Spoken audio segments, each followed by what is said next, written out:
There's some big fish rolling in there, guys. Jeez, look at that. That is beautiful. God, I almost want to throw these guys like what? This is where you need your fly rod, dude. Oh, he got it. No, he didn't. Hey guys, thanks for clicking on this one. I really do appreciate it. I'm going to share the most important secret you could probably ever hear as a striper fishing. If you've ever gone striper fishing and have not caught as many fish as you wanted to, watch this video through till the end, because this video will share a very potent secret that will give you success right away if you haven't been doing this. So here we go.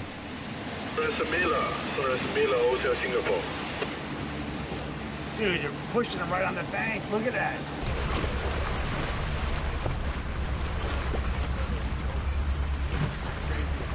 The bass are pushing the baits on the bank.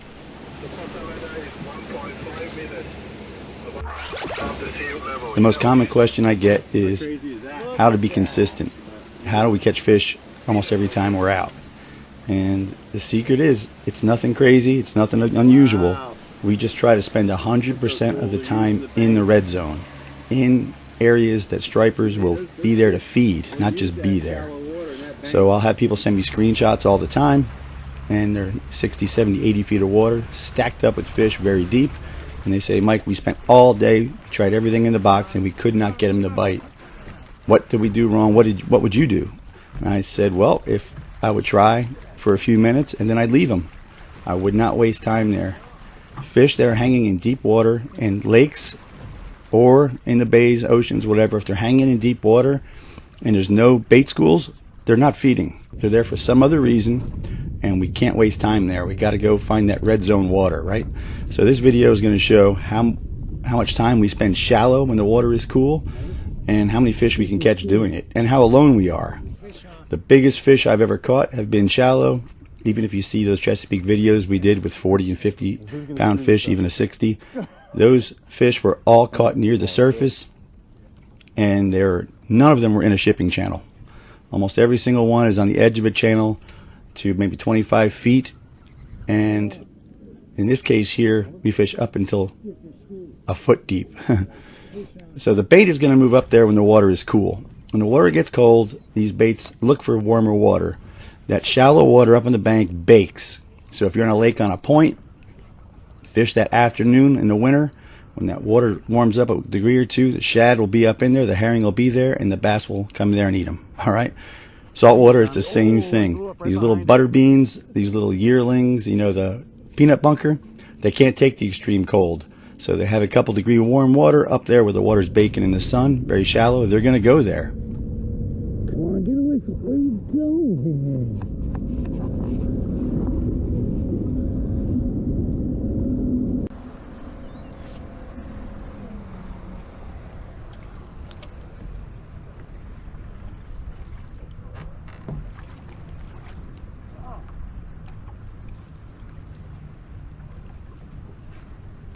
Oh, there he is.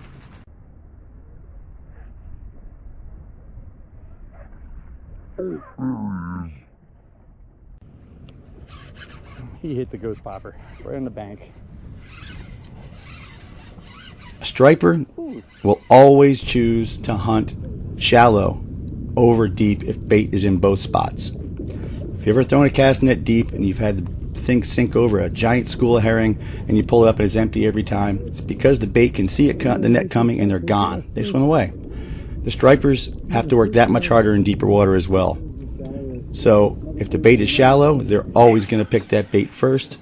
They're setting a pattern just like I am. I'm setting my pattern after them. They're setting a pattern after the bait fish that they're hunting for.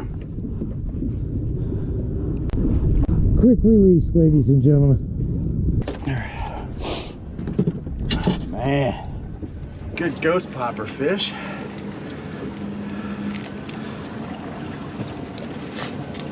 She's pretty. Go get bigger.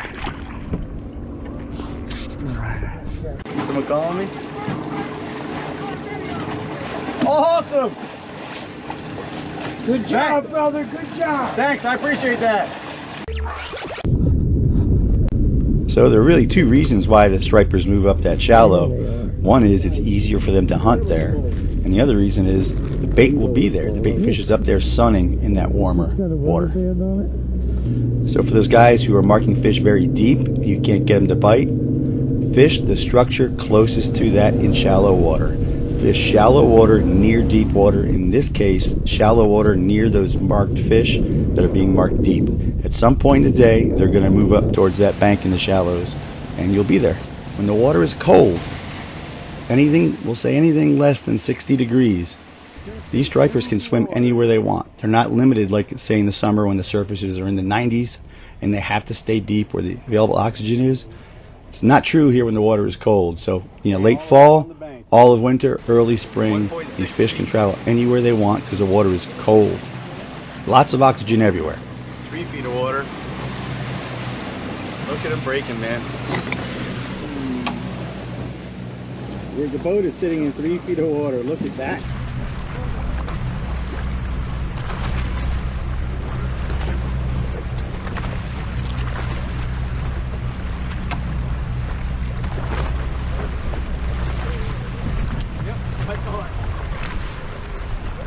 Let her rip, guys, if you can get it. It's sitting in 1 foot of water. Look at it, you can see bottom.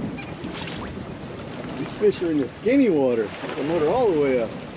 Look at that.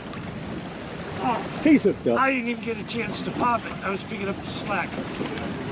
No, I'm good. Get in there. Oh. Oh, rookified. Is there such a thing as rookified, Cap?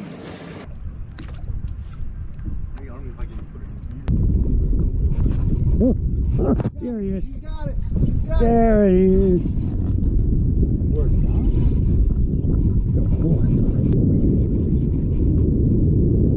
Go, Tommy, go, go. Oh, we got it. Oh.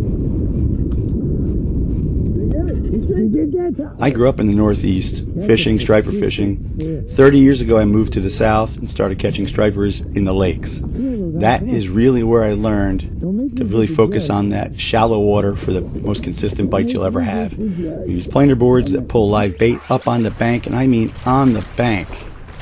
The water's cool, get your baits on the bank. That's where the stripers are going to be feeding. So don't waste time in that deeper water. Hey, if you mark them real deep, send the bait down, try a few things, but don't kill it if they're not biting. Leave them alone. Go look for red zone fish.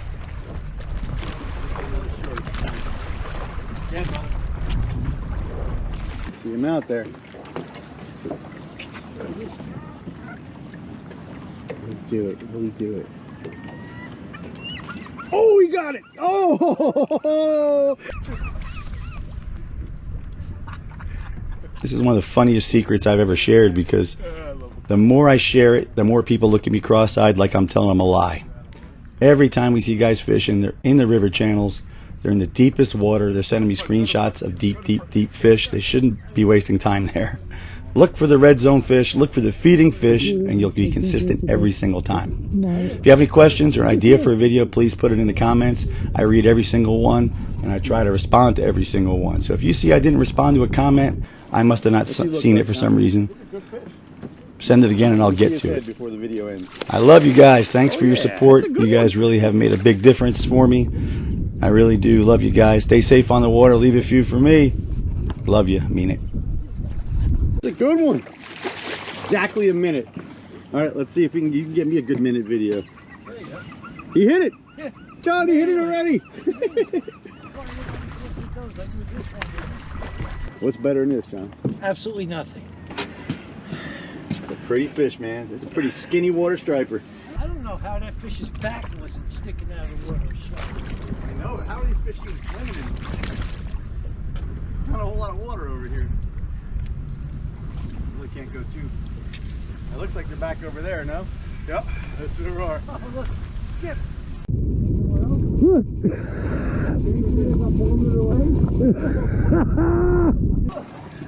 They're chasing it as I'm pulling it away? Yeah.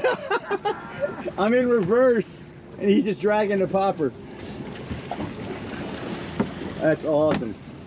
I'd cast right behind him, Tom. You're right behind his fish. Hell yeah, man.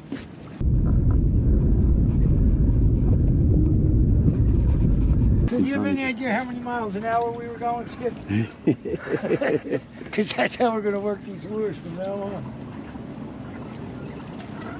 Come here, pretty little girl. Wow. That's not too bad, John. For this skinny lure. Considering, guys, look at the water we're in. I don't know if you can see the bottom right there. You can see the shell. Yeah, it's definitely less than 2 feet.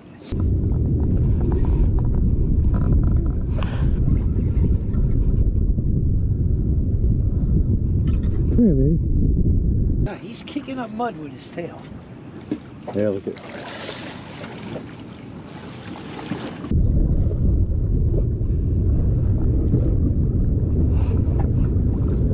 Horrible job on these fish today. I don't know what it is with me. Uncle Johnny's gonna let you go.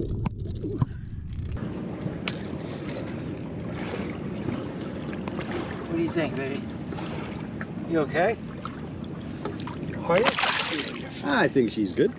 I just tied that. You did? I just tied it when we got on the boat. Another $40 gone. Another $40. Nah.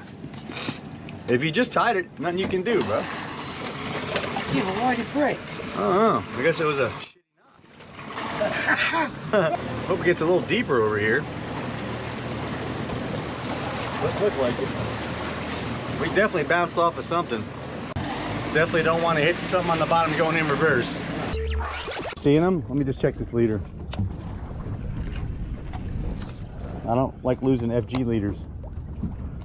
Let's see here. I need to check my leader.